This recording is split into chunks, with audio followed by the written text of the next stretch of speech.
Union does not have, number one, we do not have a sponsor. Hmm. Number two, I had a guide dog. And are you knowledgeable about guide dogs and service dogs and that type of thing? I'll tell you the honest truth. I used to foster a lot of dogs in my youth, so I've had just about every breed under the sun. But when it comes to guide dogs and service dogs, not too familiar with that. Sure, no Go problem. ahead. So basically, they're specially trained dogs. I got my dog in 2009 from Guiding Eyes for the Blind in Yorktown Heights, New York. You in New Jersey would be more familiar with Seeing Eye, but I got mine from Guiding Eyes for the Blind, Yorktown Heights, New York. Um, and she was an amazing guide. And it's really important for blind people to be able, when they're deserving and when they are truly need. It's really important that blind people around the world have a guide dog. I think I'm an advocate for that. Right. So basically, I mean, those are the two ideas that I would have if you would be interested in the future and expanding on it. Absolutely. Maybe something about sponsorship for this show, or something about, I don't know. You create you create you create how about you create of course, see, then of course the problem is I'm saying it out loud, and then of course by the fact that it's my podcast, see, this kind of ropes you into a bit of, it's kind of gets you cornered here, because you're on someone else's podcast, so everything I'm saying is copywritten by me, which means that if I come up with the flavor, it's copywritten by me because I said it. Well, the nice thing Yeah. about the partners in charity concept is, we dedicate the branding of the packaging to the particular foundation or organization. Hmm. Behind the scenes, we track each purchase. So, in other words, when you go to our website and the partners in charity updated page, we're going through a slight redesign on our website in regards to this. That page will actually be online the first week in August. So you'll be able to see it in action. So when you go to the page, you'll actually be able to browse through the various charities or organizations that we support. And you can actually choose to support one of them or many, doesn't matter. But if you click on one in particular, let's just say Aaron's Opinions, sponsorship for Seeing Eye Dogs. Okay, people could go to that particular page, choose the coffee, but they get to pick what coffee they want. So it's not a particular set in stone blend. As an Sure, example, if sure. you're a light roast guy or a medium roast, or you like dark roast, you could pick whatever coffee you want in the bag when you're adding it to your cart. But the idea is you're going to get a package in the mail that will be specifically designed and branded for your charity or organization, and the coffee inside is all specialty grade. And I'll get into a little bit about the various kinds of ideas behind coffee, how to make it, and things like that. But specialty grade is typically your higher end coffee. You're going to find that at your fancier, box stores at times. Even they don't really always use specialty grade. But needless to say, the coffee that's going to be inside, regardless of what you choose, is going to be delicious. We're confident in our product, and that's why we did this, because we knew we had a very good coffee product for people to enjoy, and we wanted to use this as an engine to give back and help others. So the idea is it gives the consumer great flexibility, and still serves the purpose and the need to generate that additional revenue. So think of it almost like a perpetual fundraiser. So if we were to work together on, let's say, a fund to help folks in need with disabilities obtain the things that they might need from time to time, whether it be, sponsorship of, an animal or equipment or whatever, we can do that. And that's exactly what we set out to do with our mission. Excellent. Yeah, great. So yeah, if there was some sort of thing where I mean, again, I've only been in the podcast business for about a year, so I'm not knowledgeable about everything, and I'm not experienced about everything, but I don't know if there was some way to have, like, maybe an Aaron's Opinion page where it was set so that, people maybe buy the coffee, and then I give the money to Guiding Eyes for the Blind or something. I don't know. I know that you're more knowledgeable about it than I am, but I know that there would have to be some sort of not really laws, but stipulation or regulation about that, about, because I don't work for, I don't work for Guiding Eyes for the Mhm. Blind.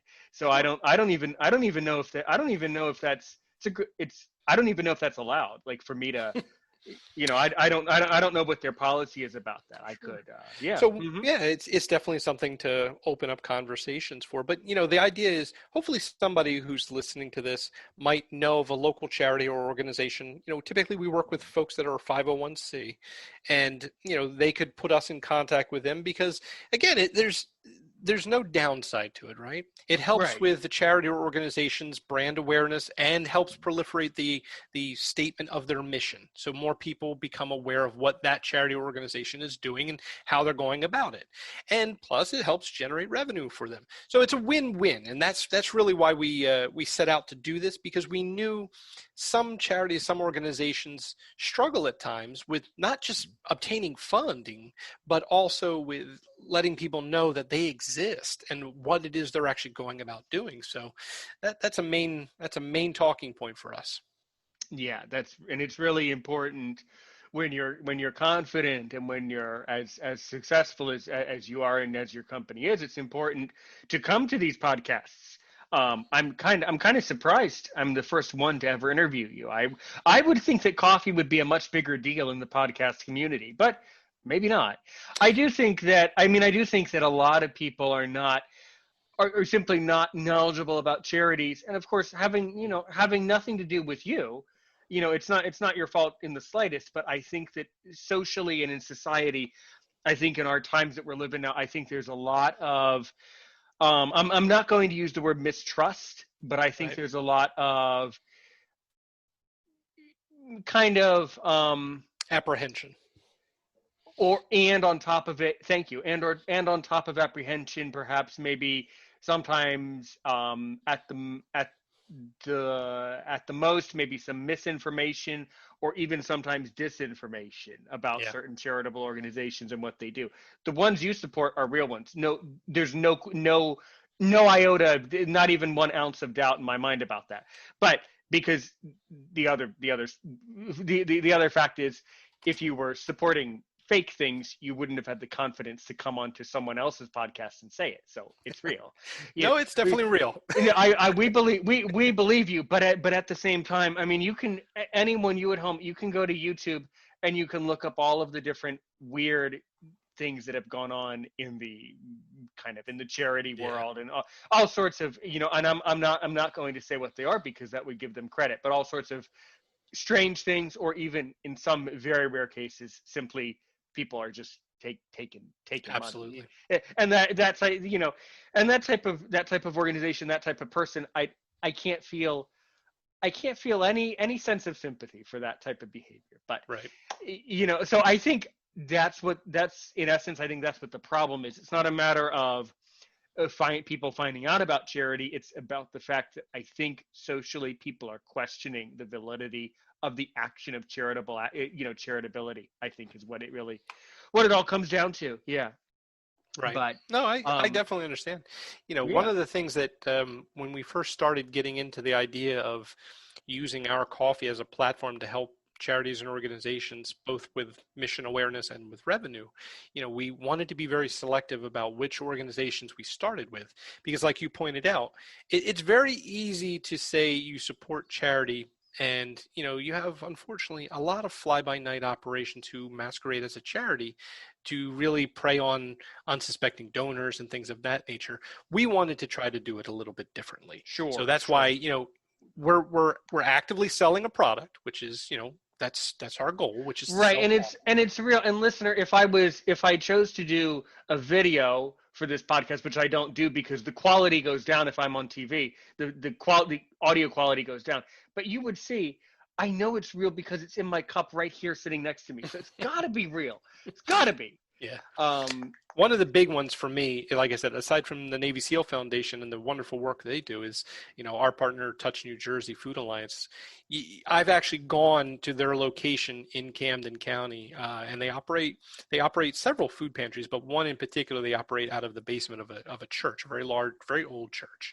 And if you don't mind, I would tell you a quick story. It's kind of of funny. course, tell all your So stories. we went there originally we were going to help Gerald. We wanted to serve coffee to the people that were coming in. It was cold, and people stand outside for hours to get in. They have to form a line. Now, this is before COVID hit, so don't worry. Back then, we didn't know anything about social distancing. So it was very cold, and we said to Gerald, how about if we come down and we serve hot coffee to the folks who are coming in for food? And he said, that'd be great, it'd be wonderful.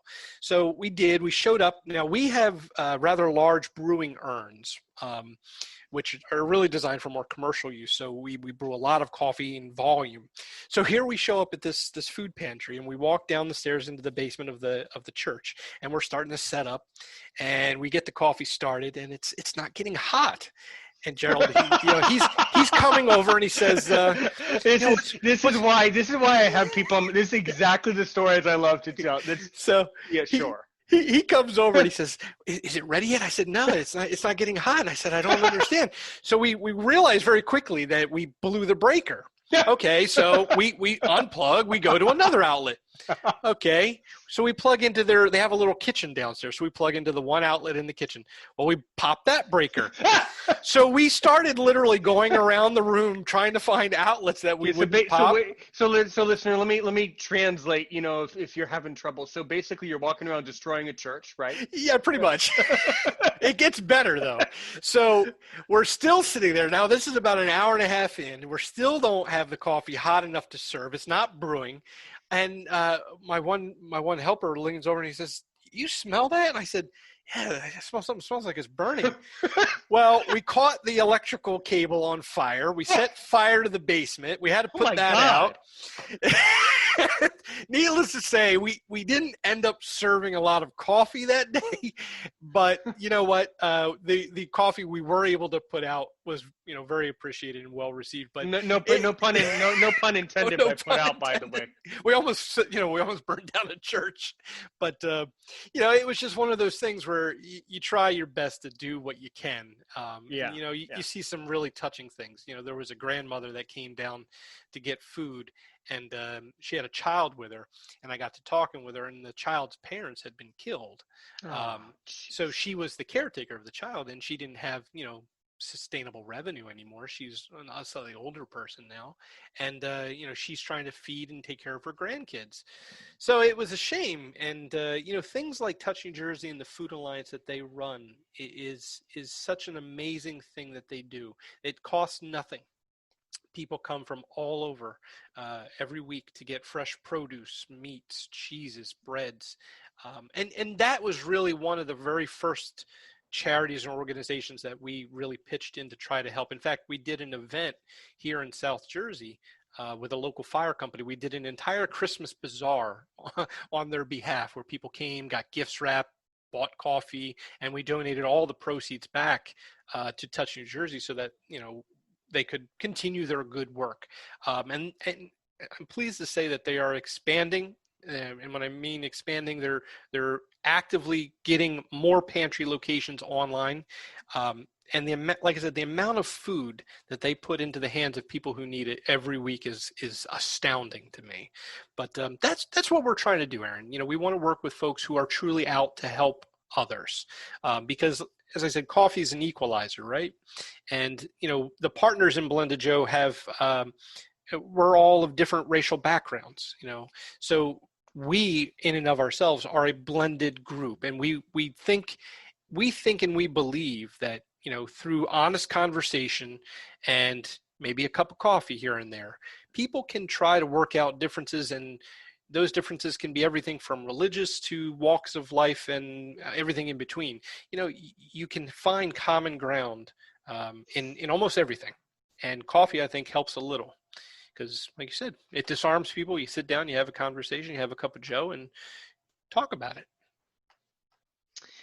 Yeah, that's all really good. And I think what it really shows, as we're coming up on our 60-second break, what all of this also shows, which is very serious, is that it shows that a lot of people need help, is what it shows. It shows that a lot of people are hungry. A lot of people need a cup of Joe.